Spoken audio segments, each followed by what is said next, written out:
La seule personne qui peut me terroriser, c'est Mastobir, de toute façon. Le sort qui attend Mastobir. Mastobir, j'en aurai jamais fini avec toi.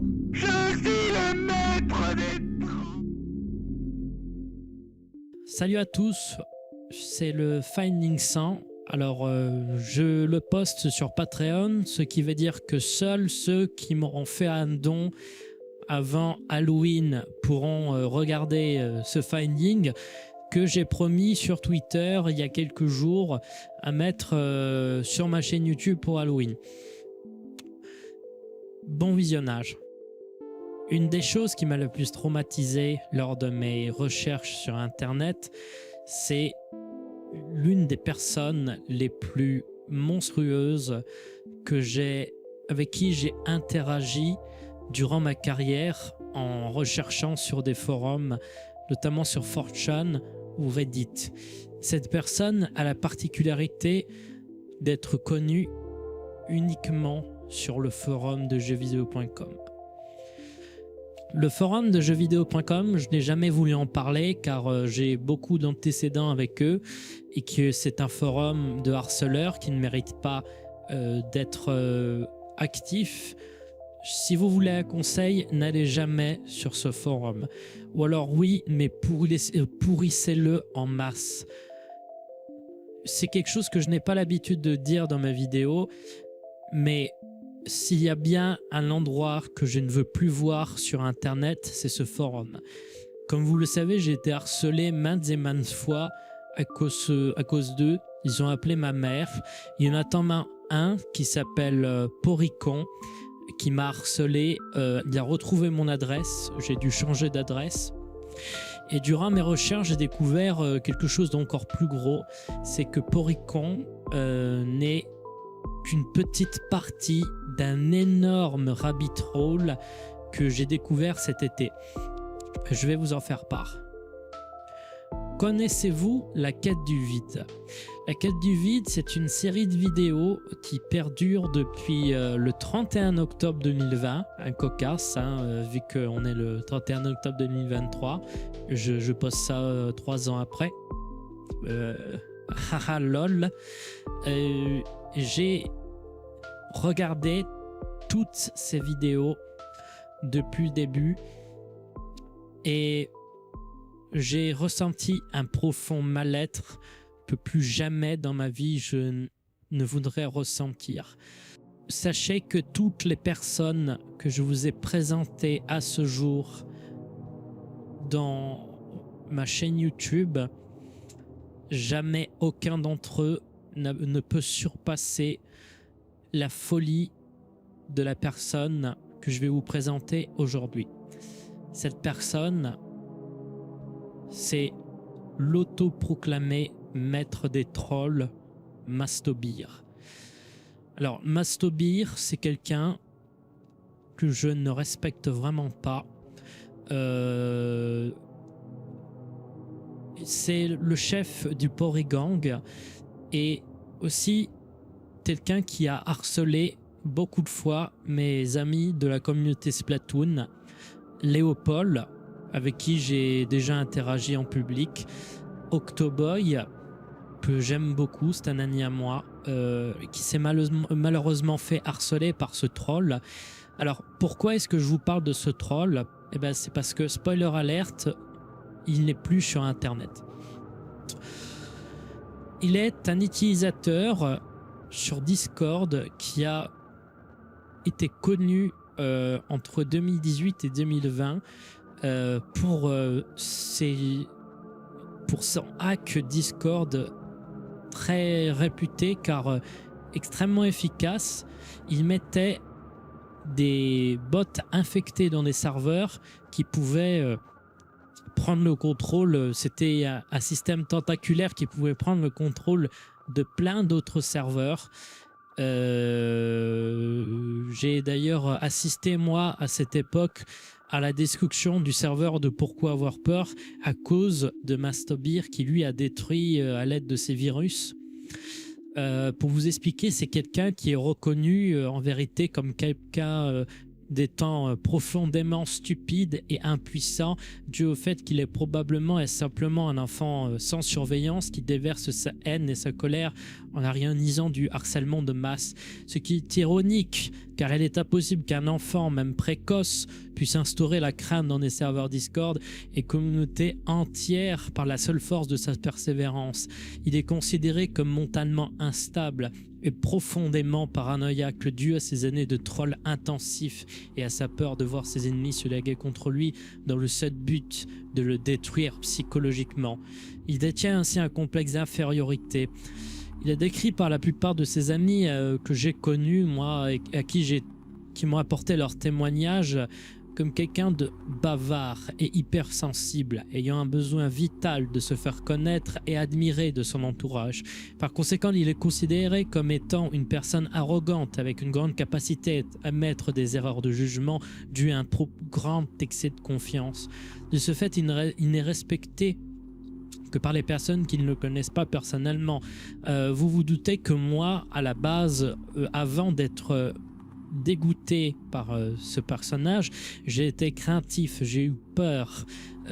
Quand j'ai déversé son profil petit à petit, j'ai compris qu'en réalité, il était parfaitement ridicule. Mais revenons au début de son histoire. Mastobeer, il fait ses débuts dans le Pokéweb en 2015 en découvrant la chaîne d'un certain Cosmorev dont il a été le modérateur.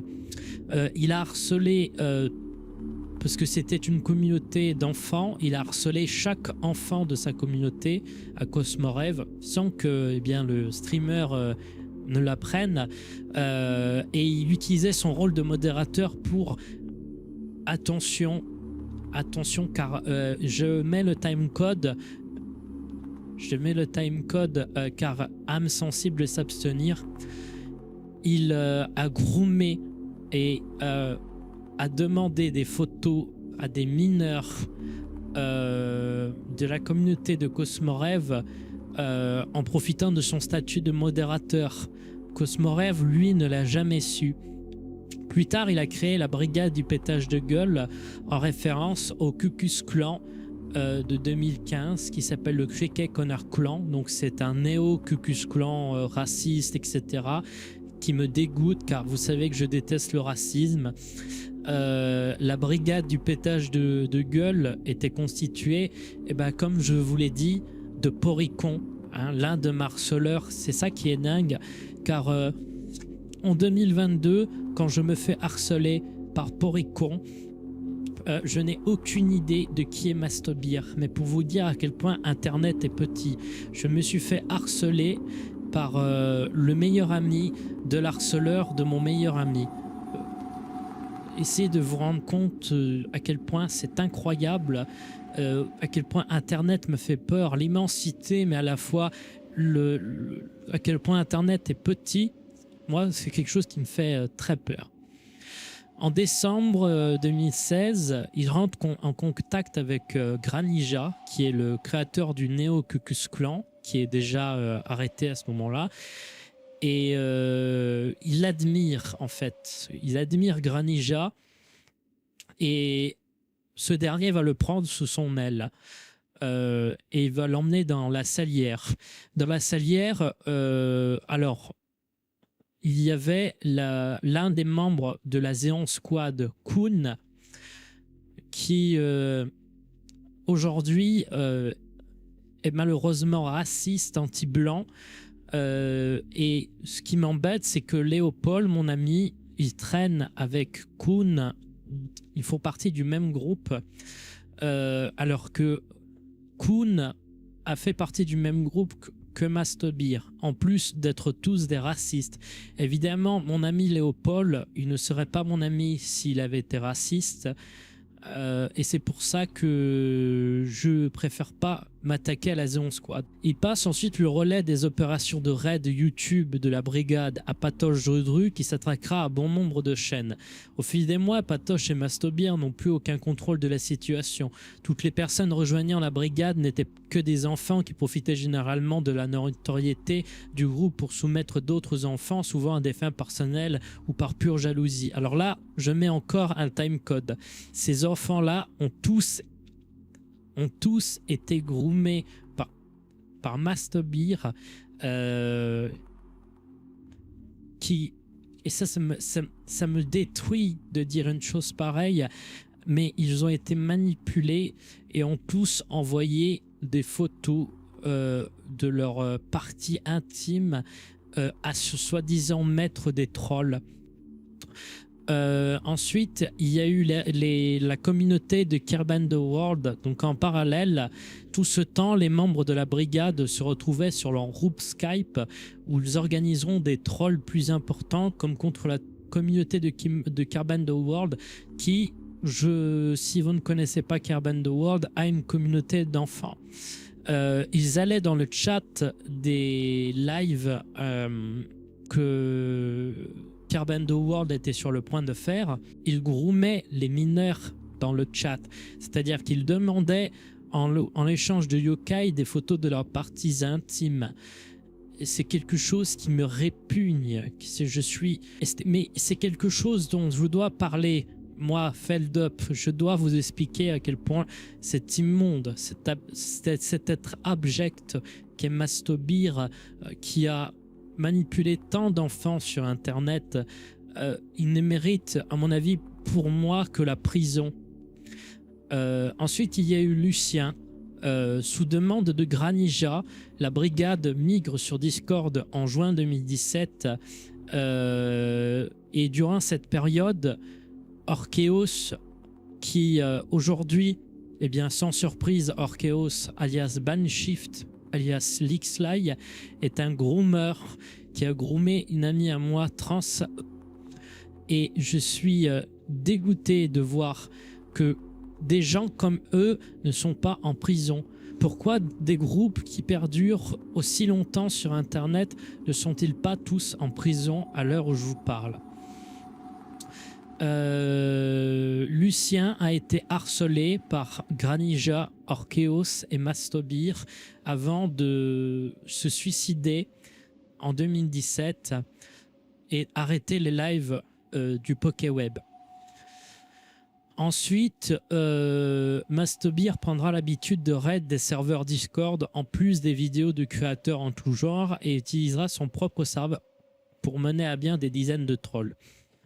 Entre juin et novembre, Mastobeer collabore et elle a soif de Mastobeer d'en apprendre plus sur les races d'Internet. Parmi leurs cibles, l'une est devenue culte dans le lore de la brigade, Lemmy Koopa, un fan de Mario issu du serveur Discord de Cosmorev. Lemmy Koopa qui, par Mastobeer, s'est fait groomer. Il a été groomé. Lui aussi a dû envoyer les photos de ses parties intimes.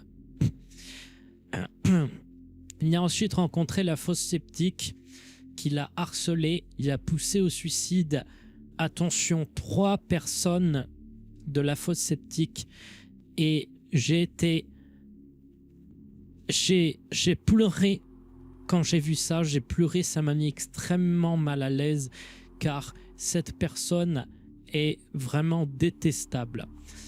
Ensuite, il a harcelé mon ami Lopok avec Puluche et Willy, qui sont d'autres membres du Cricket Connard Clan. Lopok a d'ailleurs dû s'expliquer sur la brigade avant de se faire harceler. Ensuite, il y a eu la Centrale Issue Agency, qui est une dérive du forum créée par Hack Mon PC. C'est là que Mastobeer utilisera l'un des serveurs, l'un des bots de Hack Mon PC pour attaquer des serveurs et se faire connaître en 2018. Il va rencontrer le grand Raptoron qui est notre sauveur, car Raptoron en réalité se fait passer pour le groomer, mais c'est Mastobeer qui a tout mis sur le dos de Raptoron. En réalité, Raptoron est quelqu'un qui a essayé de porter plainte contre Mastobeer, et Mastobeer lui a utilisé toutes ses fonctions de trolling pour le harceler et pour le supprimer d'internet avant même qu'il ne puisse porter plainte. Raptoron passera 8 mois à tenter de rentrer en contact avec Mastobeer en utilisant tous les moyens possibles et imaginables, mais Mastobeer lui fera la sourde oreille et enverra des gens pour le harceler. Mastobeer est à cause de ça devenu paranoïaque encore plus jusqu'à qu'il craque en 2020, mais nous verrons pourquoi. Ensuite, il y a eu Octoboy qui s'est fait harceler. Je vous lis la copie de pasta. Un hacker du nom de Mastobeer essaye d'installer des bots infectés sur un maximum de serveurs. Si vous croisez cette personne, bannissez-le et refusez d'installer le bot. Surtout, ne cliquez pas sur les liens qu'il vous donne. Merci de faire circuler ce message dans un maximum de serveurs. Au début du mois de juillet, l'un des admins du serveur d'Octoboy contacte Mastobeer pour se servir de lui car ce même admin venait d'être rétrogradé de façon permanente. Mastobeer acceptera et tous deux décideront dans un but commun de détruire le serveur d'Octoboy avec l'aide d'autres membres du staff francophones. Un total d'une dizaine de personnes seront présentes au moment du raid, dont plusieurs membres de la Central Issue Agency. Le serveur sera temporairement renommé Hacked by Mastobeer comme signature. Tout le monde est admin actuellement ou pas? Mais non, tout le monde est démon. Attends mec, je drop le prénom de Masto. C'est les vrais, c'est Non, les non, s'il te vrais plaît, admins, arrête, Alexandre. déjà que c'est arrête, lui. tu casses les couilles, mec. Il pense déjà que c'est. Putain, mais sans déconner. Il supprime un par un les channels. Ils veulent vraiment supprimer un par un. Ouais, ouais. Mais ils sont fous. En conséquence, Mastobeer sera banni de tous les plus gros serveurs communautaires Splatoon, y compris le serveur officiel de Splatoon France. Et vous vous dites que ça peut s'arrêter là, que Mastobeer va arrêter de harceler, de groomer les gens. Mais non. Durant les 2 prochaines années, Mastobeer développera son obsession légendaire pour ceux qu'il nomme les Splatfags et sa conviction de pouvoir un jour faire payer ceux qu'il considère comme les fautifs, à savoir certains membres du staff anglophone d'Octoboy et du staff Devil Squid. Après la destruction du serveur d'Octoboy, Mastobeer aura l'idée absurde de rejoindre le dernier serveur Splatoon. Il n'était pas encore banni, celui de mon ami Léopold Vevo, un membre actif et imposant de la communauté Devil Squid à cette époque. Évidemment, Mastobeer sera banni quelques heures plus tard après un sondage du serveur. Il essaiera de faire entendre raison à Léopold, mais ce dernier, n'étant pas une personne à problème, refusera catégoriquement de le débannir, pour la simple et bonne raison qu'il a mauvaise réputation parmi les splatfags, et finira par le bloquer sur Twitter malgré le fait qu'il n'avait jamais interagi avec. Mastobeer prendra donc pour cible Léopold, en commençant par raid dislike sa chaîne YouTube avec l'aide de ce qui restait de sa brigade.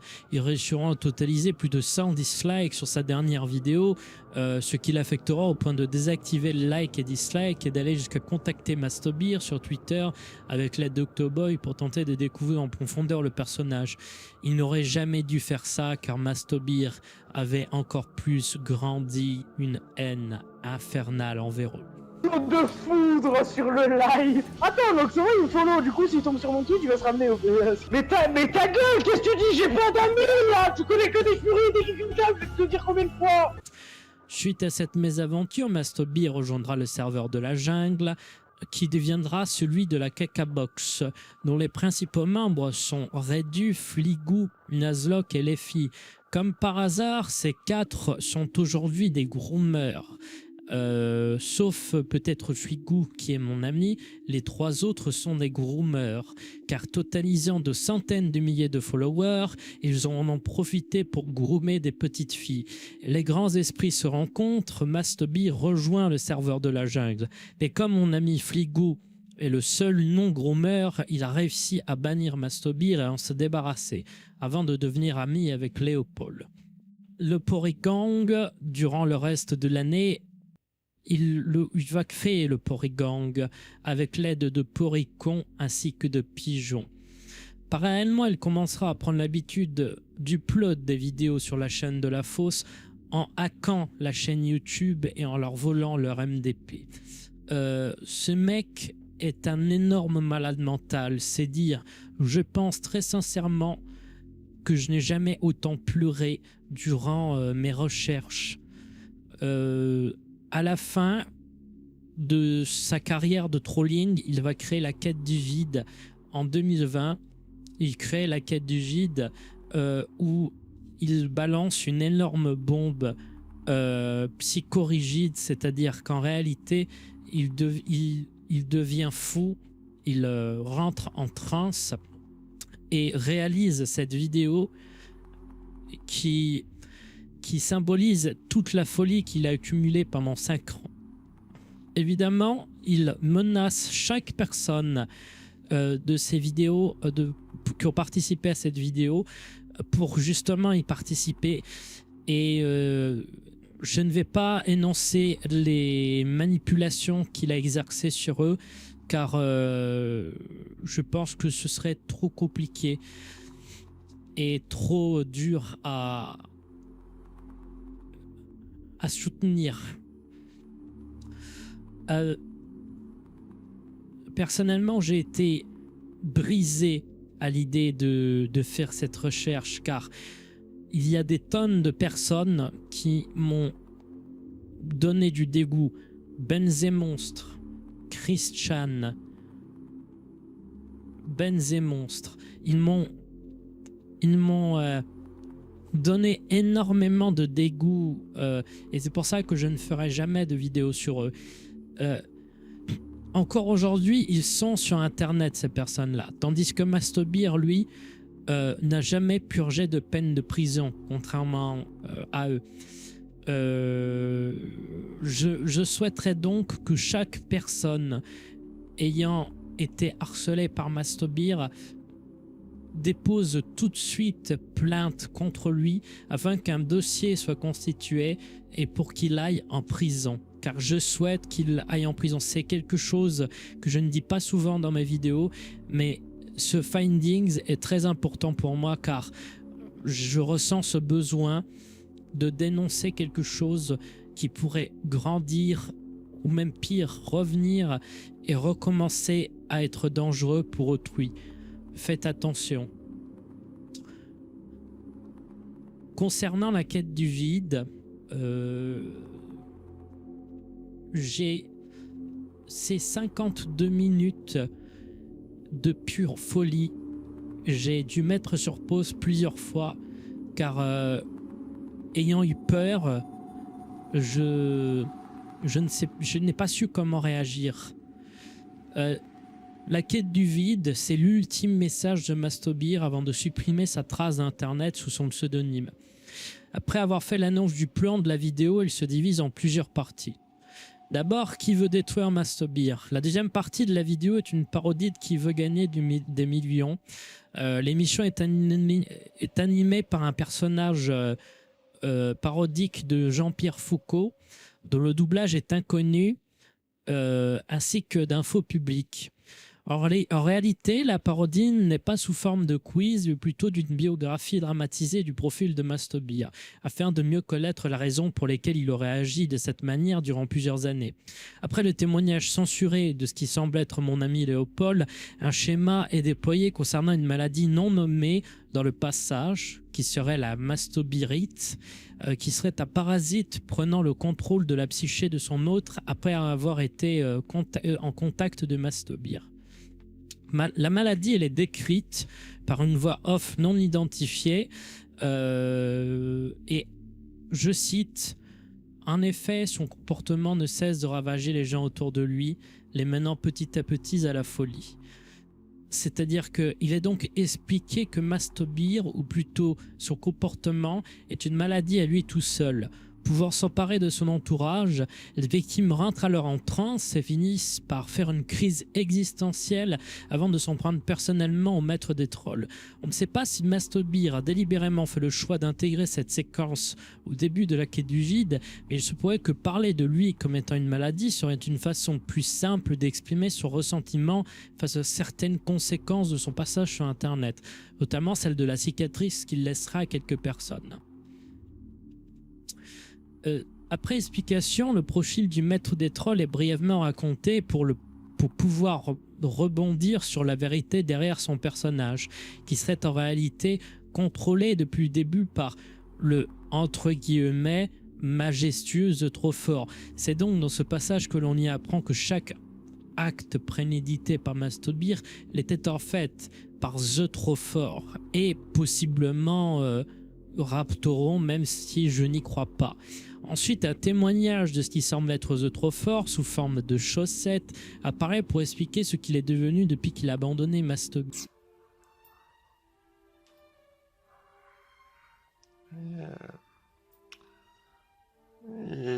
C'est moi, le Trop Fort.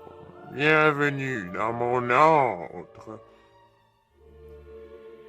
La NASA a autorisé ces immondes et stupides médias de venir me parler. À moi, le grand The Trop Fort. Vous demandez pourquoi la NASA me cache. C'est parce que je suis beaucoup trop dangereux. Ils sont obligés de coopérer avec moi s'ils ne veulent pas que le monde soit détruit.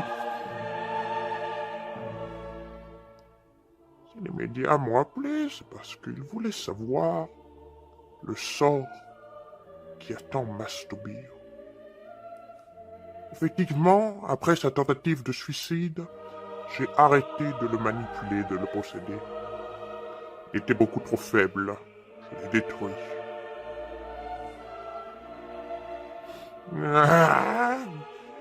Attendez ce bruit!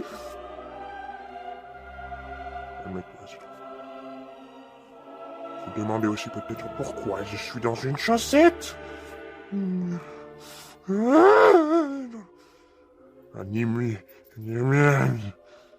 normie m'a scellé. Il m'a scellé dans cette chaussette.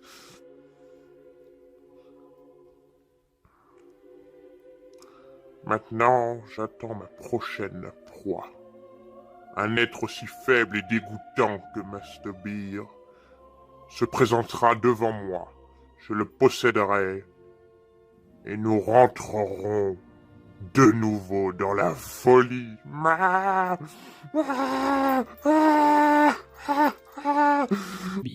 La dernière partie de l'émission se fait dans un soi-disant asile avec comme personnage un faux Mastobeer et deux faux vigiles. Moi, le grand Mastobeer, je suis détenu dans un asile. Mais ne vous inquiétez pas, je vais très bien. S'il vous plaît, envoyez-moi de là, je vous en supplie. Ça fait mal.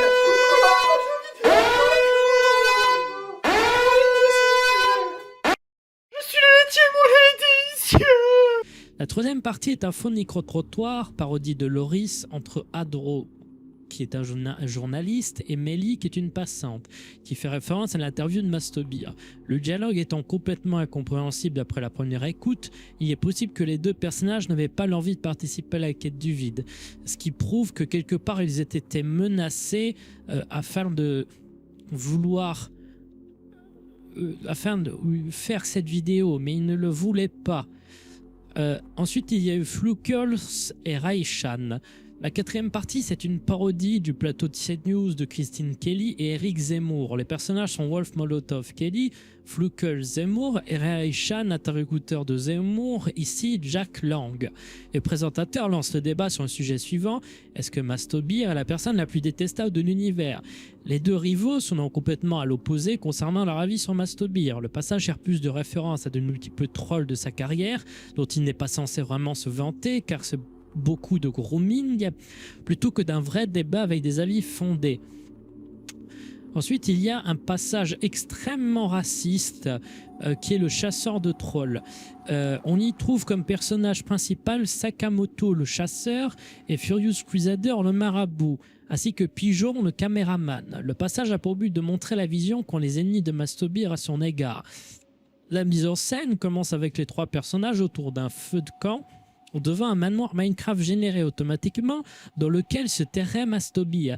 Les coéquipiers vont traverser tout le manoir jusqu'à arriver devant la chambre du maître des trolls qui est en train de chanter « Je me promène dans mon avion » en référence au conte de Rédu, The Fantalian 974. Comme par hasard, il fait référence à quelqu'un qui va être accusé de grooming que très peu de temps plus tard. De là, une discussion s'entame où la pression et la peur règnent. Non, c'est quoi la Putain de merde, il est là. Oui, C'est lui. C'est qui ce truc, putain? me promène dans mon avion. Voilà, avancez pas, c'est bon. Nous sommes protégés. Là, vous voyez, vous avez le plus grand troll de l'histoire, il est juste là.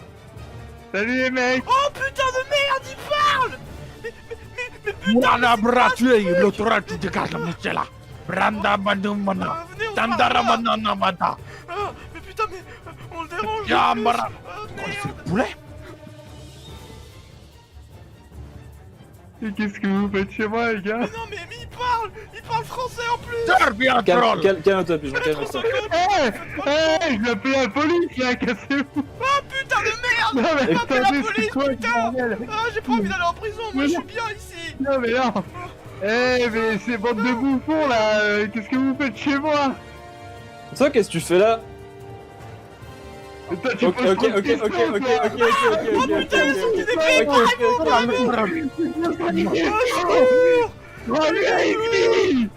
Sont suivis d'une poursuite jusqu'à la sortie du manoir où le marabout trouvera la mort. Le traumatisme de Viceroy, ensuite, c'est quelqu'un qui a été traumatisé par Mastobir et lui est tellement content qu'il le met dans la quête du vide. Pour la fin, nous avons la vérité. La 5e partie, c'est le retour de Mastobir qui raconte une bonne fois pour toutes son histoire ainsi que son évolution pendant une dizaine de minutes. Il fait référence à sa rencontre avec le streamer qu'il n'a pas voulu citer, mais qui est aujourd'hui donné comme étant Cosmorêve, sa rencontre avec Poricon, encore une fois, qui m'a harcelé, sa rencontre avec le Cucus Clan de 2015 et la création de la brigade, l'adoption de son Jal, la faux sceptique et bien plus encore. Le passage se termine sur un discours concernant la fin de sa vie virtuelle et la colère qu'il a accumulée pendant tout ce temps. Ensuite, il y a un passage sur Poricon. Donc la 8e partie, c'est une évolution sur plusieurs années de la vidéo de Poricon. Poricon qui est encore une fois mon harceleur, mais j'ai découvert qu'il n'était qu'un enfant. La 9e partie, c'est un enregistrement de Mastobir qui passe 3 minutes à psychoter et jubiler des faits incompréhensibles. Il lui semblerait qu'il fasse référence à son mentor Granija, puis il liste la plupart de ses victimes les plus connues, comme la grotte de Juju. Ensuite, il y a la 10e partie, Needs the Pyro. Elle est un témoignage, une fois de plus, de la folie de Mastobir, ainsi que pour son amour de Team Fortress.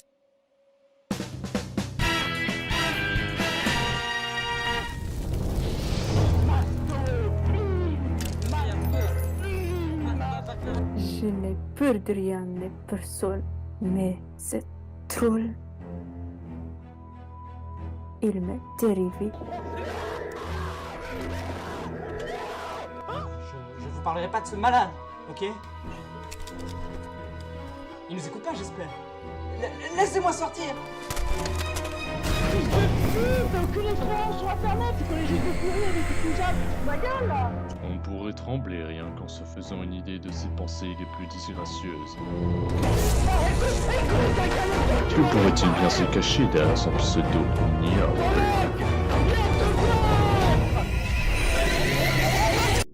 De doxing s'il ne participait pas à la vidéo. Il y a aussi Yanis Retro présent dans la vidéo, qui est un ami à moi. L'ultime enregistrement de Mastobir en pleine folie, il parle d'un soi-disant entretien qu'il aurait eu avec Lopok, puis il fait plusieurs fois référence à Raptoron sans le citer.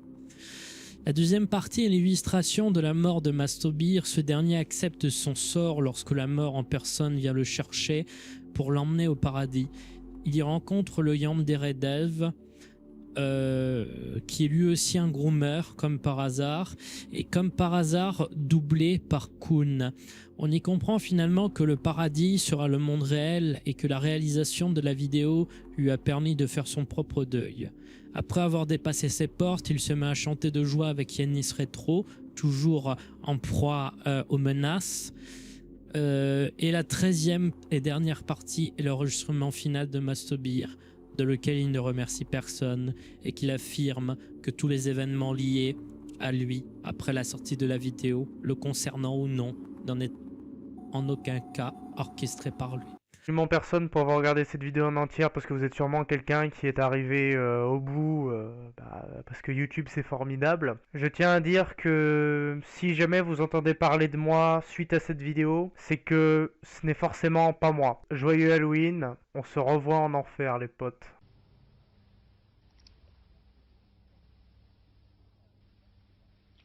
Au revoir.